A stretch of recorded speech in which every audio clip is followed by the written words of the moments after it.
أما بعد فأعوذ بالله من الشيطان الرجيم بسم الله الرحمن الرحيم اليوم أكملت لكم دينكم وأتممت عليكم نعمتي ورضيت لكم الإسلام دينا বাংলাদেশের অন্যতম পুরোদা ব্যক্তিত্ব ইসলামী আন্দোলনের দিকপাল মরহুম হযরত মাওলানা আব্দুর রহিম রহমতুল্লাহ আলী প্রতিষ্ঠিত ইসলামী ঐক্য আন্দোলন ঢাকা মহানগর উত্তর ও দক্ষিণের উদ্যোগে আয়োজিত বদর দিবসের আজকের আলোচনা সভার সম্মানিত সভাপতি, উপস্থিত প্রধান অতিথি, বিশেষ অতিথিবৃন্দ, ইসলামী ঐক্য আন্দোলনের বিভিন্ন পর্যায়ের জিম্মাদারবৃন্দ, সময় অত্যন্ত সংক্ষিপ্ত, আমি 2 মিনিটে আমার কথা শেষ করব ইনশাআল্লাহ। সম্মানিত ভাইয়ের আমার, আজ থেকে 1400 বছর পূর্বে বদরের যে যুদ্ধ সংগঠিত হয়েছিল, ইবলিশের পরিভাষায় সে যুদ্ধের নাম ছিল খালেক ও মাখলুকের যুদ্ধ।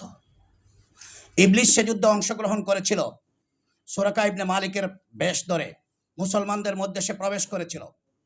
তার উদ্দেশ্য ছিল মুসলমানদেরকে ধোঁকা দেওয়ার। মুসলমানরা প্রথমে মনে করেছিল যে সুরাকা ইবনে মালিক হয়তো মুসলমান হয়ে আমাদের সাথে এসে শরিক হয়েছেন, কিন্তু যখন ফেরেশতাদের আগমন দেখল ইবলিস, তখন ঘোষণা দিল যে এটা মানব দানবের কোনো যুদ্ধ নয়, এ যুদ্ধ খালেক আর মাখলুকের যুদ্ধ। সে যুদ্ধের ভয়াবহতা অত্যন্ত ব্যাপক বলে সে পলায়ন করেছিল।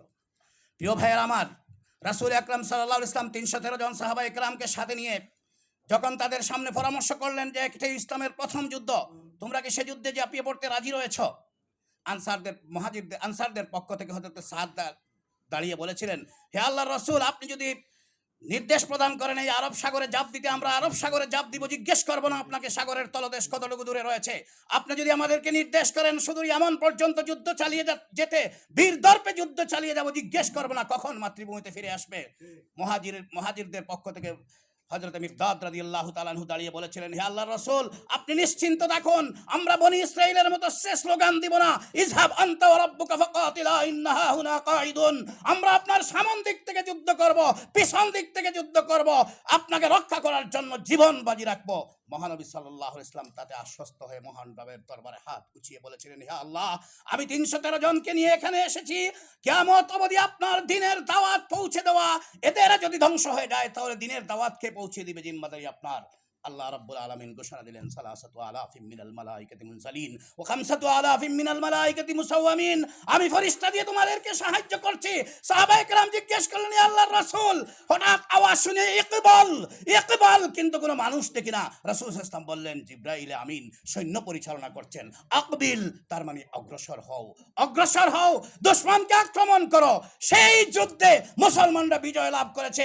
সেই যুদ্ধের শিক্ষা হচ্ছে, যতক্ষণ পর্যন্ত মুমিনরা আল্লাহর উপর পূর্ণ তাওয়াক্কুল এবং বিশ্বাস রেখে আল্লাহর নুসরত এবং তার অনুকম্পার উপর নির্ভরশীল না হবে, ততদিন পর্যন্ত সূর্য বীর্য যাই থাক না কেন, অস্ত্র শস্ত্র যাই থাক না কেন, গণতন্ত্র, পুঁজিবাদ, ফ্যাসিবাদ, নাৎসিবাদ, উদার গণতন্ত্র, কমিউনিজম আর মানব গড়া যত মতবাদের প্রবক্তাই হন না কেন, মানব জীবনে শান্তি, মুক্তি আর নিরাপত্তা আসতে পারে না।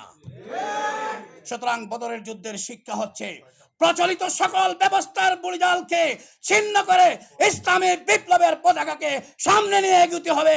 নাসরুম মিনাল্লাহ ওয়া ফাতহুন করিব ওয়া বাশশিরিল মুমিনিন। সবাইকে ধন্যবাদ। আসসালামু আলাইকুম ওয়া রাহমাতুল্লাহ।